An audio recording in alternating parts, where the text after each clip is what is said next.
If the divine is real, why can't we see it? This question haunted Albert Einstein his entire life.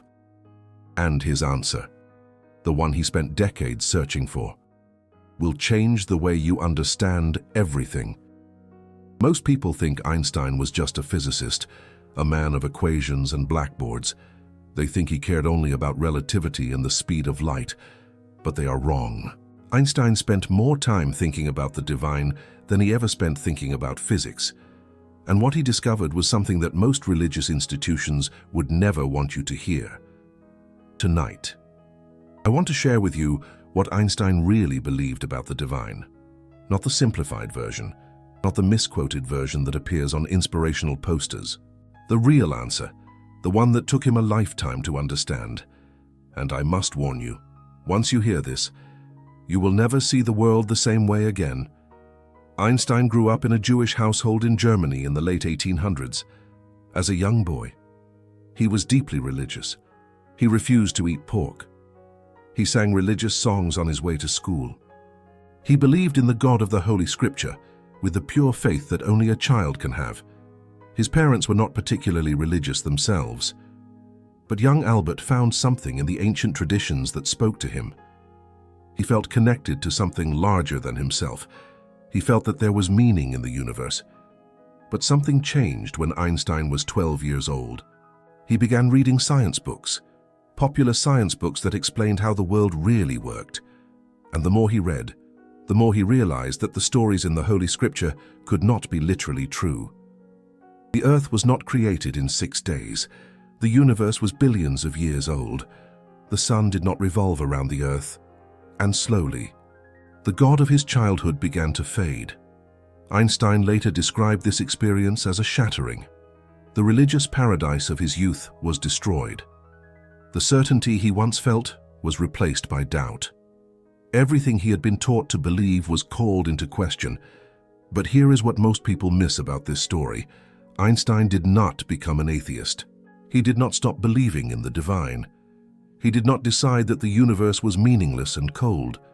Instead, he began searching for a different kind of divine, a divine that could exist within the laws of nature, a divine that did not contradict science but was revealed through it. This search would consume the rest of his life. It would drive his scientific discoveries. It would shape his philosophy. And in the end, it would lead him to an answer that is more profound than anything most religions have ever conceived. In April of 1929, when Einstein was already the most famous scientist in the world, a rabbi in New York named Rabbi Goldstein sent him a telegram.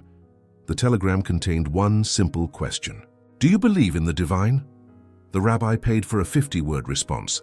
Einstein could have ignored the question. He could have given a vague answer. Instead, he replied in only 27 words, and those 27 words would become one of the most famous statements about the divine ever made by a scientist. Einstein wrote, "I believe in the God of Spinoza, who reveals himself in the lawful harmony of the world, not in a God who concerns himself with the fate and the doings of mankind." The New York Times published this response the very next day. The headline read, "Einstein believes in the God of Spinoza." And suddenly, the whole world was asking the same question. Who was Spinoza, and what kind of God did he believe in? Now, most people read this quote and move on. They think they understand it, but they do not. To truly understand what Einstein meant, you need to understand who Spinoza was, and why Einstein considered him the greatest philosopher who ever lived. Baruch Spinoza was a Jewish philosopher who lived in Amsterdam in the 1600s. He came from a family of Portuguese Jews who had fled the Inquisition. He was raised in the Jewish community, educated in Jewish traditions, and expected to become a rabbi. But Spinoza had questions, dangerous questions. He began to doubt the literal truth of the Bible. He began to question whether the divine was really a supernatural being who intervened in human affairs. He began to develop his own philosophy about the nature of reality. And for this, he was excommunicated in 1656, when Spinoza was only 23 years old.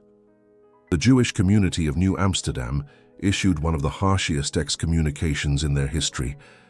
They cursed him by day and cursed him by night. They forbade anyone from speaking to him, doing business with him, or even standing within 4 cubits of him. Spinoza was erased from his community. His own family was forbidden from contacting him. He spent the rest of his life in relative isolation, grinding lenses to make a living while writing philosophy that would change the world. And what was his crime? Spinoza argued that the divine and nature are the same thing. He said there is no supernatural being sitting on a throne in heaven, watching us and judging us. Instead, the divine is the universe itself. The divine is the laws of nature. The divine is the mathematical order that governs everything from the smallest particle to the largest galaxy. Spinoza called this Deus sive natura, divine or nature. They were the same thing. This was heresy. Both Jews and Christians condemned him. His books were banned throughout Europe. He was called an atheist, even though he spoke of the divine constantly. He was called dangerous, even though he advocated for peace and tolerance. But 300 years later, Albert Einstein would call Spinoza the greatest of modern philosophers. Einstein would say that Spinoza was the first to treat the soul and the body as one thing, not 2 separate things. Einstein would keep a picture of Spinoza in his study, and Einstein would tell the world that he believed in the God of Spinoza. This is what Einstein believed. Einstein did not believe in a divine who listens to prayers. He did not believe in a divine who performs divine interventions. He did not believe in a divine who rewards the good and punishes the wicked. He did not believe in a divine who chose one people over another, or who demanded worship and sacrifice. But he absolutely believed in the divine. In a letter from 1947, Einstein wrote, "My views are near to those of Spinoza. Admiration for the beauty of and belief in the logical simplicity of the order and harmony which we can grasp humbly and only imperfectly." Do you understand what he is saying? Einstein looked at the universe and saw something miraculous. He saw that everything, from the orbit of planets to the structure of atoms, follows precise mathematical laws. He saw that the universe is not chaos. It is order. It is harmony. It is beauty. And he asked himself, how can this be an accident? Consider this. The speed of light is exactly 299,792,458 meters per second, not approximately. Exactly. This number does not change. It is the same everywhere in the universe. It is the same now as it was 1 billion years ago. Why? Why is there such a precise constant built into the fabric of reality? Or consider the gravitational constant. The force of gravity between 2 objects depends on their masses and the distance between them. But it also depends on a number called g, the gravitational constant. This number is the same everywhere in the universe. It never changes. It is built into reality itself. Einstein saw these constants and asked, who built them in? Who decided that the speed of light would be this number and not another? Who wrote the equations that govern everything? This is why Einstein said his famous phrase, "The divine does not play dice with the universe." He was not making a statement about quantum mechanics, though that is often how the quote is used. He was making a statement about the nature of reality itself. Einstein believed that the universe was designed, that there is an intelligence behind it, that the laws of nature are not random. They are intentional. But here is where it gets profound. If the divine is the universe itself, then the divine is everywhere. The divine is in the stars. The divine is in the trees. The divine is in the air you breathe. The divine is in the thoughts you think right now. The divine is in the electrons that carry signals through your brain. The divine is in the photons that bring light to your eyes. You are not separate from the divine. You are part of the divine. You are the divine, experiencing itself. And this brings us back to our original question. If the divine is real, why can we not see him? Einstein gave perhaps the most beautiful answer to this question ever spoken. He said, "We are in the position of a little child entering a huge library, filled with books in many different languages. The child knows someone must have written those books. It does not know how. It does not understand the languages in which they are written. The child dimly suspects a mysterious order in the arrangement of the books, but does not know what it is. That, it seems to me, is the attitude of even the most intelligent human being toward the divine. We see a universe marvelously arranged and obeying certain laws, but only dimly understand these laws. Our limited minds cannot grasp the mysterious force that moves the constellations. Read that again, slowly. Einstein is saying that we are like children. We walk into this vast universe, this infinite library, and we see evidence of intelligence everywhere. We see the books on the shelves. We see that they are organized. We see that they follow patterns. We see that there must be an author. But we cannot see the author, not because the author does not exist, but because our minds are too limited to perceive the author directly. We can only perceive the creation. We can only read the books. We cannot meet the librarian. This is why we cannot see the divine. It is not that the divine is hiding from us. It is not that the divine is testing our faith. It is not that the divine does not exist. It is that the divine is so vast, so infinite, so beyond our comprehension, that our human minds simply cannot perceive the divine directly. We are trying to fit the infinite into our finite minds, and it does not fit. Einstein put it another way. He said, "I see a clock, but I cannot envision the clockmaker." The human mind is unable to conceive of the 4 dimensions, so how can it conceive of a divine, before whom 1,000 years and 1,000 dimensions are as one? Think about this for a moment. We cannot even imagine 4 dimensions. Our brains are built for 3. We can understand length, width, and height. We can move forward and backward, left and right, we see up and down. But the 4th dimension, time as a physical dimension that can be bent and stretched and warped. To end, we can only understand this mathematically. We cannot picture it in our minds. Einstein proved that time is a dimension. He proved that massive objects bend time itself. He proved that if you travel fast enough, time slows down for you. These are facts. They have been tested and verified countless times. But can you visualize what that looks like? Can you picture time bending around a planet? Can you see it in your mind? You cannot. No one can. Our brains are simply not built for it. And if we cannot even imagine 4 dimensions, how could we possibly perceive an infinite divine? This is Einstein's answer. The divine is real, the divine is everywhere, but the divine is beyond the capacity of our limited human perception.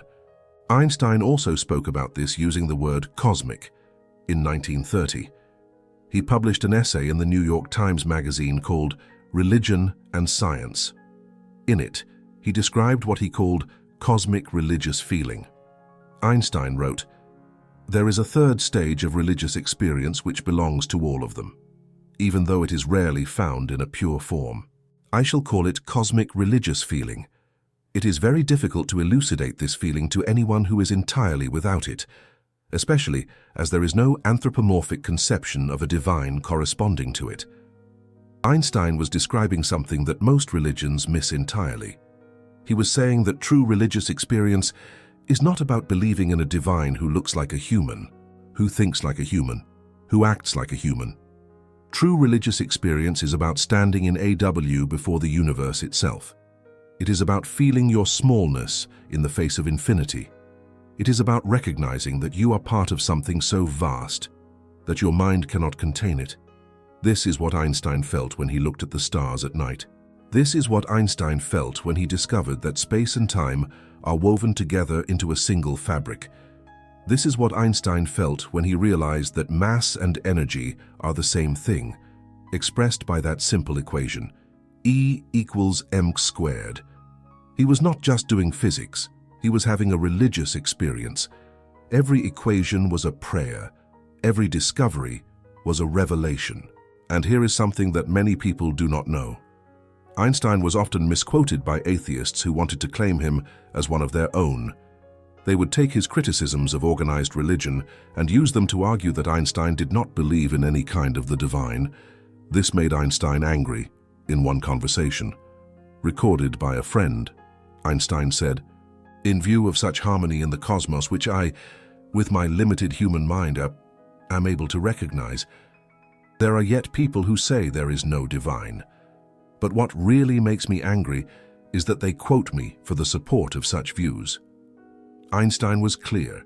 He was not an atheist. He believed in the divine, just not the divine that most people imagine.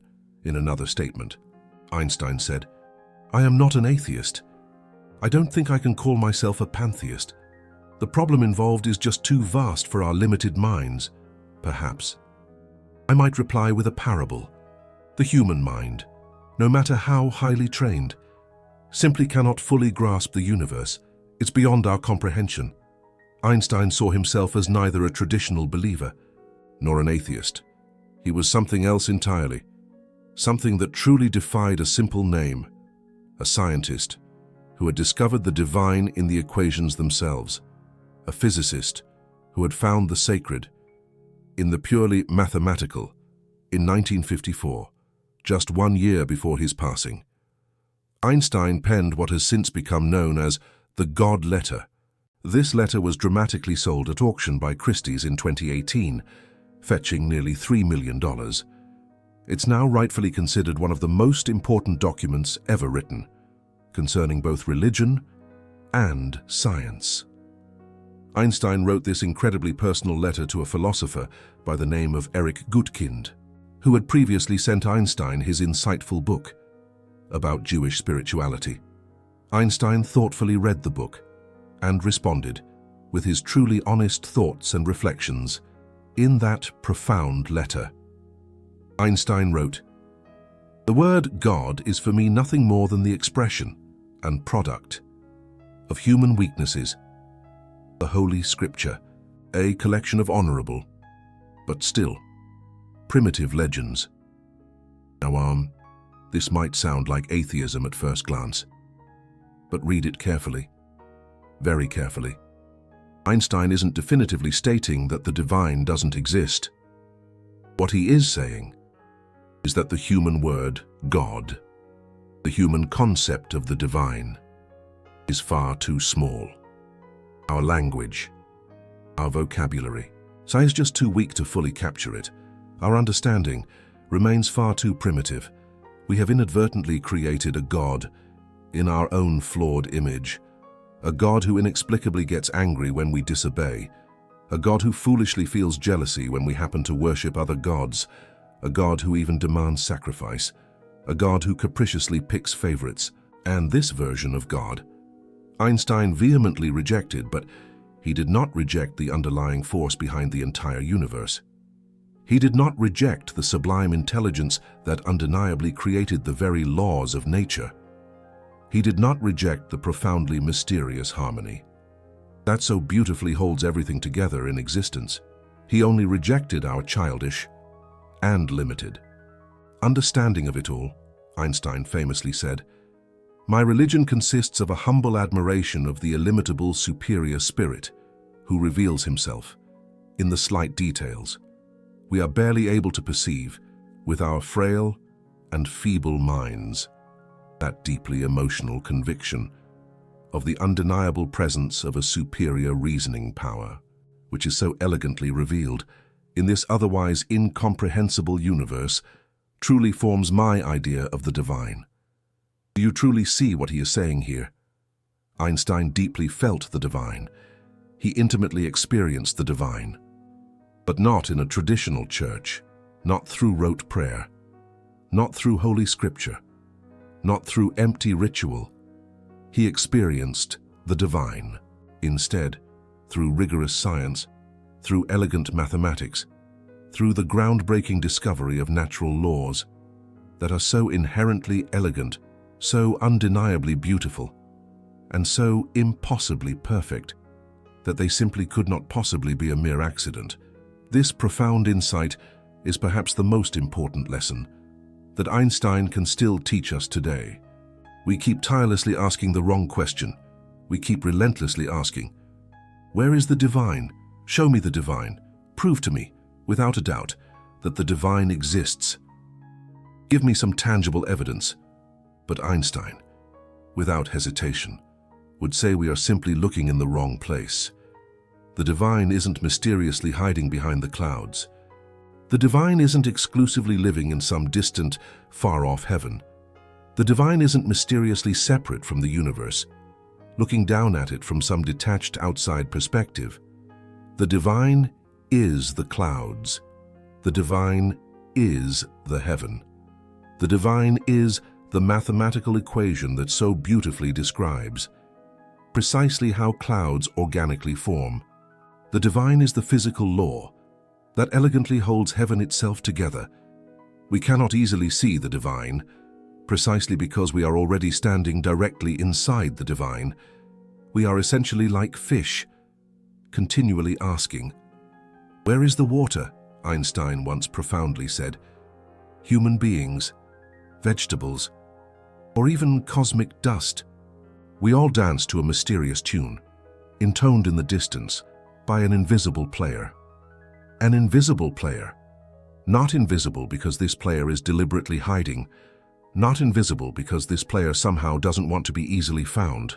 Invisible, rather, because our human eyes are simply not properly built to readily see this player. We can only, at best, hear the faintest tune. We can only somewhat see the ethereal dance.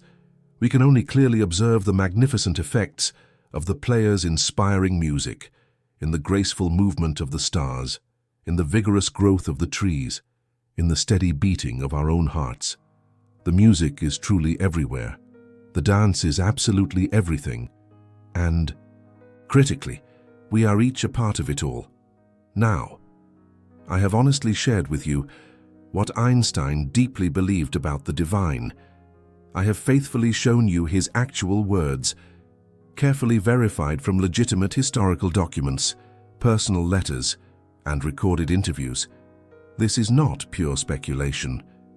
This is not just subjective interpretation. This is actually what the single greatest scientific mind in human history definitively concluded about the very nature of the divine after a lifetime of rigorous searching. If you have genuinely found value in this exploration, if Einstein's insightful words have truly made you think in a new way, then I want to personally ask you something. This channel exists to freely share ideas just like these, ideas that inherently make us question, ideas that genuinely make us grow, ideas that powerfully challenge what we think we already know. When you generously support this channel through super thanks, you aren't just generously helping me, you are selflessly helping spread these deeply profound questions to countless more people who legitimately need to hear them. You are boldly saying that deep thinking actually matters, that the truly big questions undeniably deserve to be asked. If Einstein's lifelong search for the divine has deeply touched you tonight, please seriously consider showing your heartfelt support now. Let me succinctly bring this to a graceful close with the single most important point of all. Einstein showed us that the truly critical question is not whether the divine exists. The much more critical question is whether we, as humans, have the inherent capacity to actually perceive the divine, and his answer was refreshingly humble and fundamentally honest. We simply do not completely, not directly. We are all essentially like children, wandering through a massive library. We readily see the books all around us. We marvel at their complex arrangement. We strongly suspect that there is indeed an author behind it all, but we cannot possibly meet that author face to face. Our limited minds are simply too small. Our flawed perception is far too limited. But here is the genuinely beautiful part. We can still diligently read the books. We can still thoughtfully study the laws of nature. We can still earnestly discover the intricate mathematical equations that ultimately govern the entire universe. We can still deeply feel genuine wonder. When we truly look up at the stars, we can still authentically experience what Einstein himself called cosmic religious feeling. And every single time we happen to discover a new law, every single time we earnestly understand something that was previously deeply mysterious, we are then, in effect, reading another fascinating page in the never-ending book that the divine wrote. This is ultimately what Einstein spent his entire life doing, not just physics, not just science. He was profoundly reading the mind of the divine.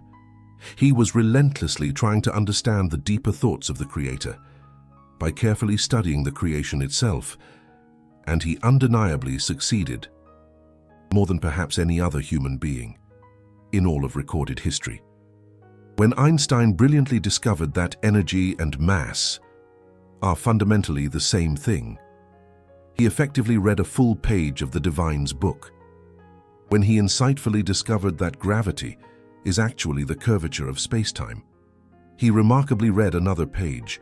When he profoundly realized that time itself moves noticeably differently, depending entirely on how fast you are moving, he remarkably read yet another page.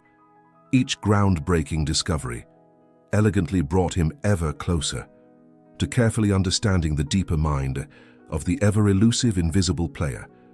And this is ultimately the profound gift that Einstein has gratefully left us.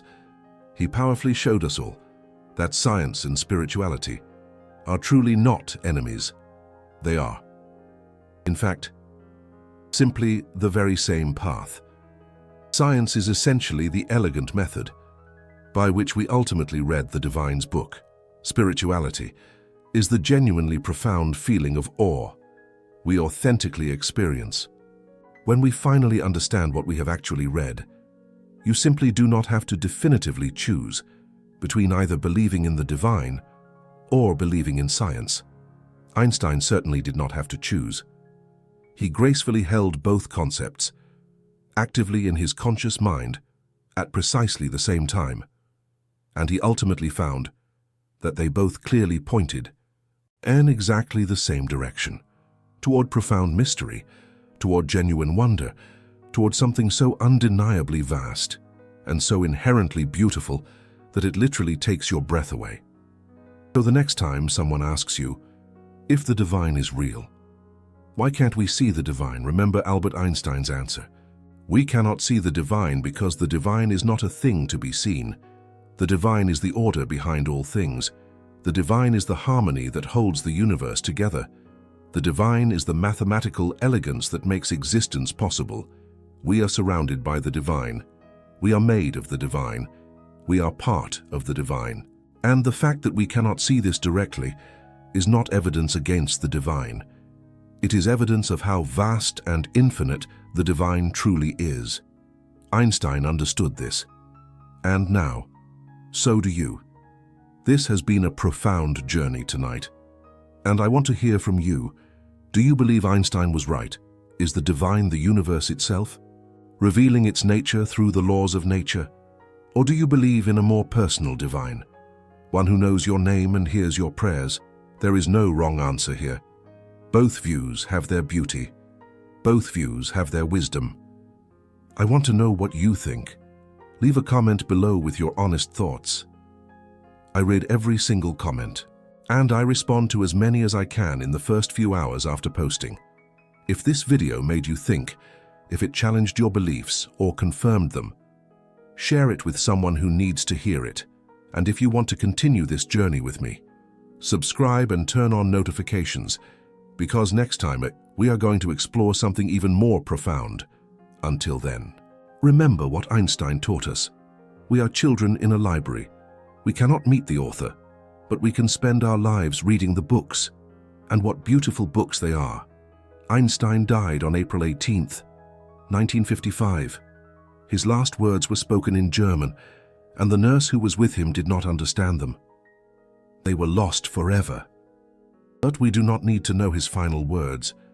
We already know what he believed. We know that he spent his entire life searching for the divine in the equations of the universe. We know that he found something there, something vast, something beautiful, something that filled him with awe until his very last breath. And now, that search continues in you. Every time you look up at the stars and wonder, every time you ask the big questions, every time you refuse to accept easy answers, you are continuing Einstein's work. You are reading the books in the library. You are searching for the author who cannot be seen, but whose presence is everywhere. The invisible player is still playing. The music is still sounding. The dance is still happening. And you are part of it all.